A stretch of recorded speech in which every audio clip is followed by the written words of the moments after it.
In August 2022, two workers in the Alaskan woods stumbled upon an old cabin that had grown into the trees. There was no ladder to reach it. It hung 12 feet above the ground. Inside, in the dim light, they saw a human skeleton. He was sitting, leaning against the wall, dressed in the remains of hiking clothes. But that wasn't the strangest thing. The door to the cabin was boarded up from the inside. To understand how the man ended up in this trap and why he couldn't get out, we need to go back 9 years, to the day when it all began. The story begins in July 2013. 34-year-old Patrick O'Hara, an IT specialist from Vancouver, arrives in Ketchikan, Alaska. It was not a spontaneous vacation.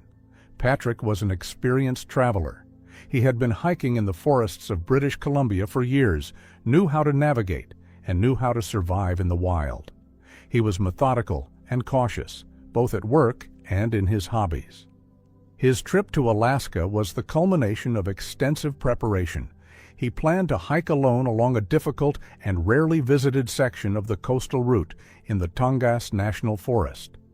This is 17 million acres of wild, almost untouched land. Dense coniferous forests where the trees stand so close together that the ground hardly sees the sun. Constant rain makes Ketchikan one of the wettest places in North America. And fog, thick, sudden, capable of obscuring all landmarks in a matter of minutes. Locals call Tongass a forest that doesn't like strangers. It welcomes them readily, but is very reluctant to let them go. Patrick knew this and prepared accordingly. He was last seen alive in a tourist and hunting shop in the harbor. The salesman, an elderly man named Gary, later recalled his conversation with the police. According to him, Patrick didn't seem like the typical tourist who underestimates Alaska. He knew exactly what he needed: a specific brand of gas canisters for his stove, freeze-dried food packets calculated for exactly 10 days, waterproof matches, and a new compass, even though he already had a GPS navigator. Gary said they chatted a bit. Patrick told him his route would take him through remote areas, far from popular trails. He wanted to see real, wild nature. He seemed calm, confident, and, to Gary, in great shape. He paid in cash, slung his backpack over his shoulder, and left. No one saw him again. On July 12th, Patrick sent a short text message to his sister in Vancouver.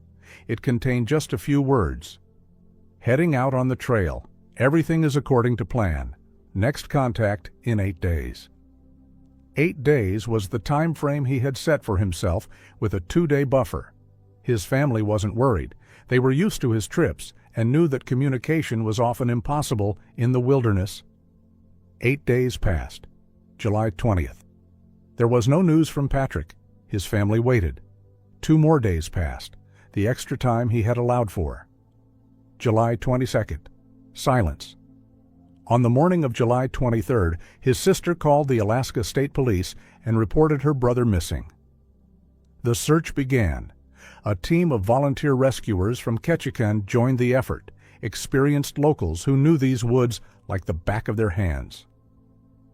They knew that time was against them.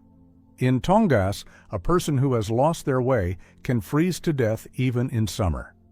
The nights are cold here, and the constant rain quickly leads to hypothermia. In addition, the forest is full of bears, including grizzlies. The first few days of the search yielded nothing. Rescuers and police combed the area where Patrick's route was supposed to have passed. They used helicopters, but thick clouds and tall treetops made it impossible to see anything on the ground. Ground teams moved slowly. The forest was so dense that they could only cover a few miles a day. They shouted his name and used flares, but the only response was silence, broken by the sound of rain and birds. It seemed as if the forest had swallowed the man without a trace. Hope faded with each passing day. In such conditions, if a person is injured, for example, breaks a leg, their chances of survival are close to zero. The searchers were already preparing for the worst. They were no longer looking for a living person, but for a body.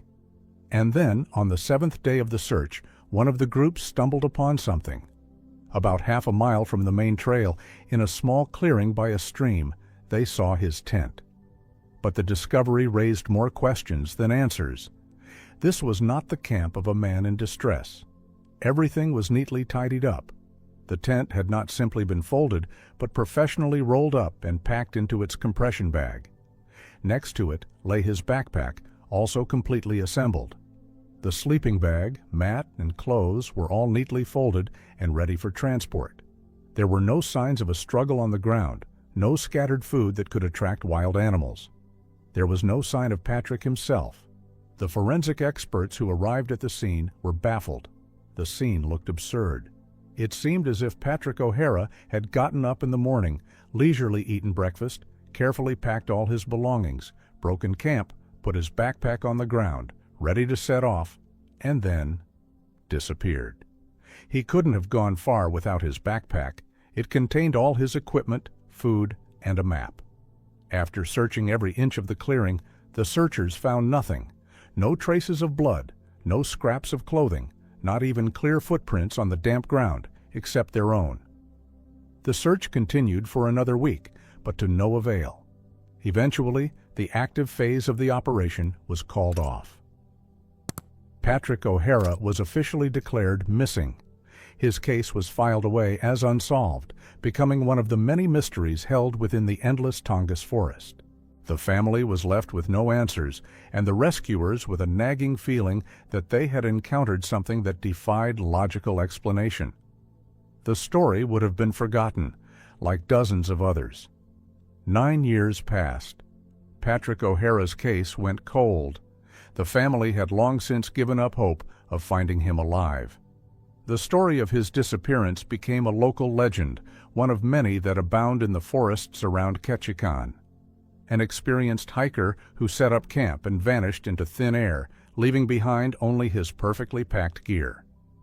The forest kept its secret until August 2022. That month, 2 foremen, Mark Collins and Dave Miller, were working under contract with the U.S. Forest Service. Their job was to assess the condition of trees in a remote sector of Tongass that had not been inspected for decades.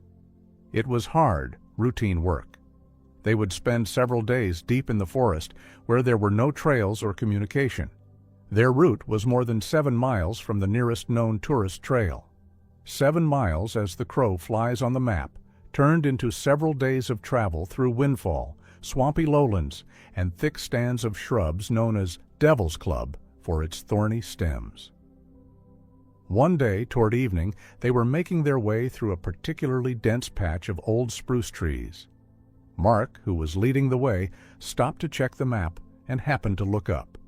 High above the ground, wedged between the trunks of 4 mighty trees, he saw something unnatural. It was a dark rectangle, a regular geometric shape, where there should have been only chaotic lines of branches and trunks. He called Dave. Together they approached. At a height of about 12 feet, or about 4 meters, hung an old wooden structure. It was made of rough, weathered planks covered with moss. It wasn't a proper hut, but more like a large box, a cabin about 3 meters square. It sat firmly on thick beams driven directly into the tree trunks. But the strangest thing was that there was no ladder leading to it, no rope, no wood, nothing. Just smooth, wet fir trunks and a cabin hanging in the air. The men were intrigued. Old hunters' or gold miners' huts were sometimes found in these forests, but this structure was unusual. As professional tree climbers, they had the necessary equipment with them. Mark, the more experienced of the two, put on cat's paws, notable spikes for climbing trees, and, securing a safety rope, began to climb one of the trunks. After a few minutes, he was level with the cabin. The door was closed. He pushed it, but it wouldn't budge. He walked around the cabin on a narrow ledge, examining the walls. There were no windows, only narrow slits between the boards. He shone his flashlight into one of the slits. It was dark inside, smelling of damp and rot. He returned to the door and tried to push it open with his shoulder. The old wood creaked.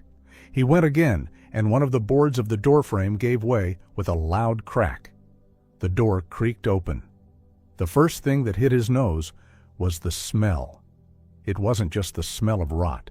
It was a heavy, dry, dusty smell of decay. Mark shone his flashlight inside. The beam of light caught the figure sitting against the opposite wall. It was dressed in the tattered remains of a blue jacket and dark pants. The figure's head was tilted unnaturally toward its chest. Mark called out, even though he already knew it was pointless. There was no answer. He squeezed inside. The floor was covered with a layer of dust and pine needles blown in through the cracks. When his eyes adjusted to the dim light, he realized he wasn't looking at a body. He was looking at a complete human skeleton.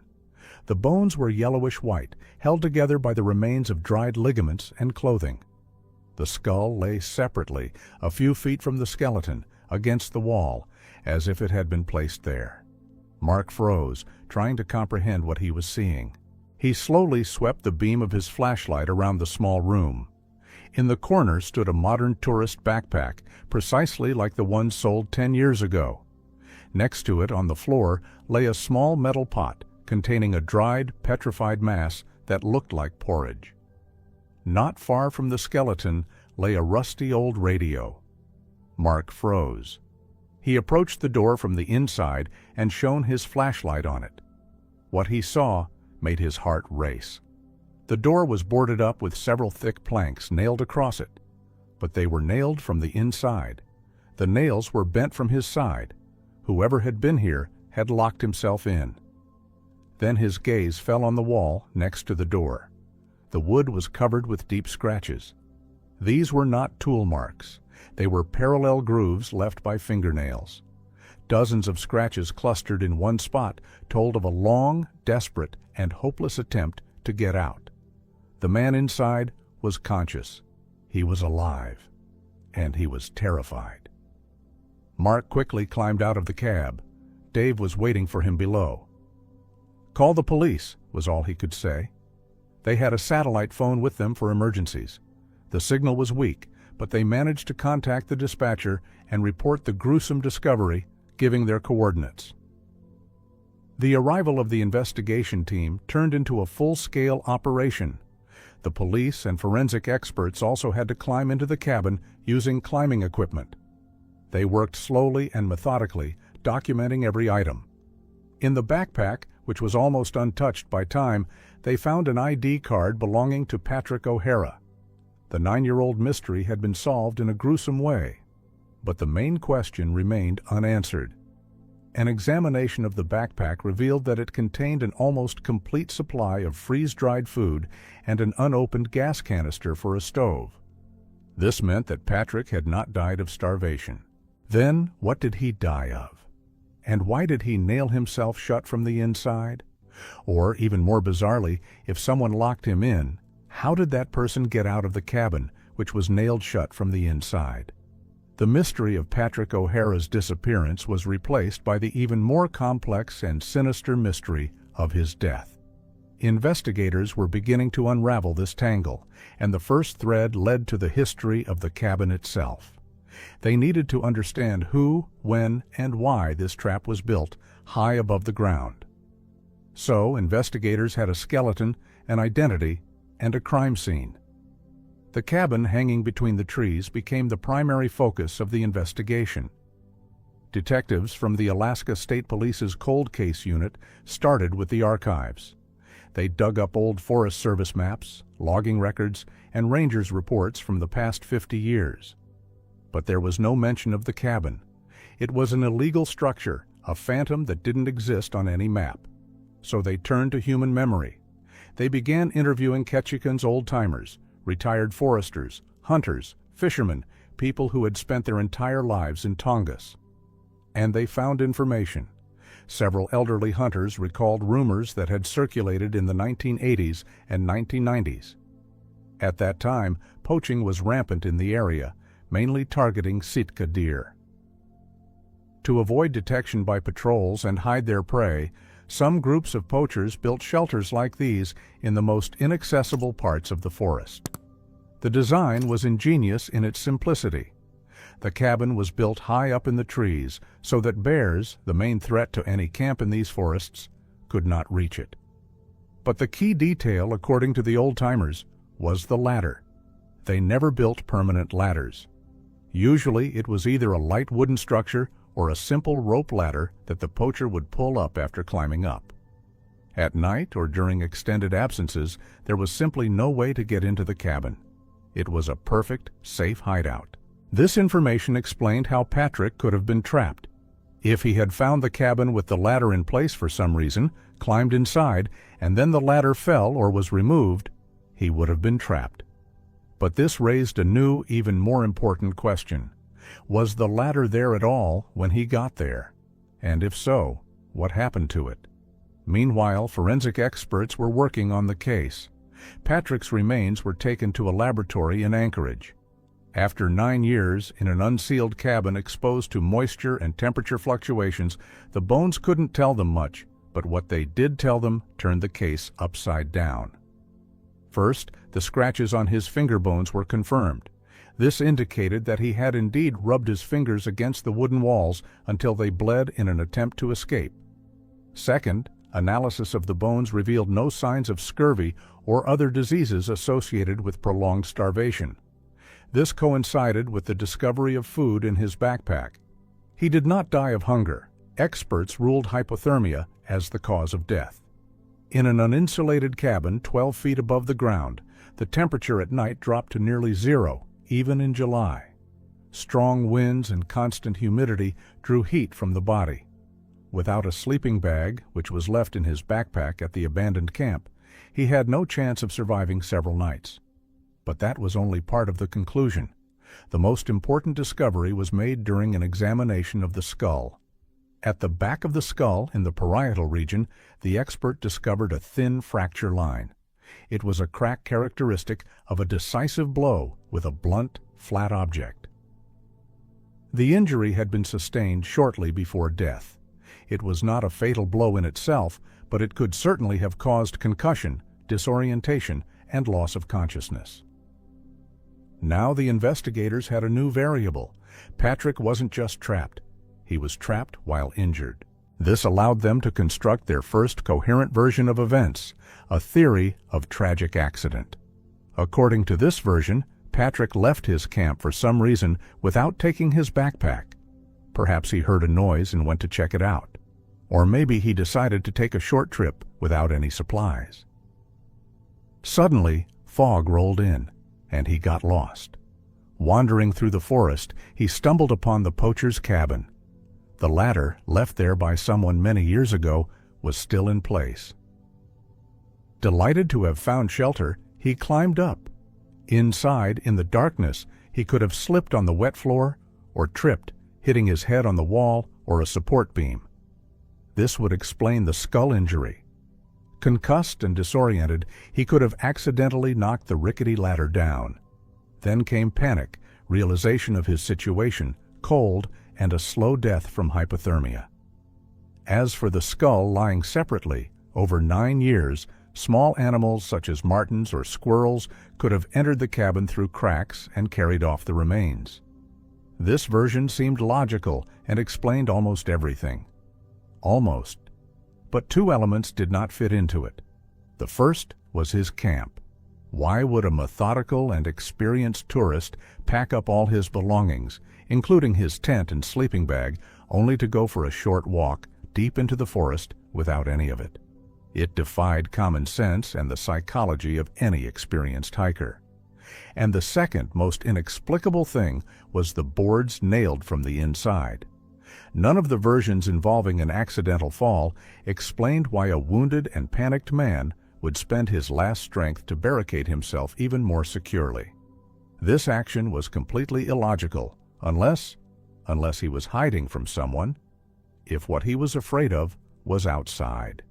This detail destroyed the whole neat theory of an accident. It suggested that someone else might have been involved in this story. The investigators replayed the scene over and over again in their heads. Patrick, wounded and terrified, boards up the cabin door from the inside while something is happening outside. This thought made them look at the case from a completely different angle and consider a version that sent a chill down their spines. The version of intentional murder. The accident theory fell apart because of one detail. The boards were nailed from the inside. This action made no sense for someone trying to escape, but it made sense for someone trying to hide. This conclusion forced the investigation to take the only remaining path, the path that led to intentional murder. They began to reconstruct the events not from Patrick's point of view, but from the point of view of a hypothetical enemy. What if Patrick O'Hara had encountered someone in the woods that July day whom he was not supposed to meet? Who could have been in that wilderness 7 miles from the trails? The answer was obvious. Poachers? The same people who might have built this cabin many years ago are likely still around. The new version of events that the detectives began to work on was much darker and more violent. Imagine the morning of July 12, 2013. Patrick, as expected, breaks camp. He methodically packs all his belongings into his backpack, ready to continue his solo hike. He leaves the clearing and steps onto a barely visible animal trail. A few hundred meters later, he stumbles upon fresh signs of human activity. Perhaps he sees the carcass of an illegally killed deer or the remains of a poacher's camp. And at that moment, he encounters them. 1 or more armed men. They did not expect to see a tourist here, and he did not expect to see them here. Patrick witnesses a crime. For the poachers, it is a disaster. If he leaves the forest and reports their location, they will lose everything, their weapons, their equipment, and they will face huge fines and possibly prison time. They can't let him go. A conflict ensues. Patrick most likely tries to settle things peacefully, promising to keep quiet. But they don't believe him.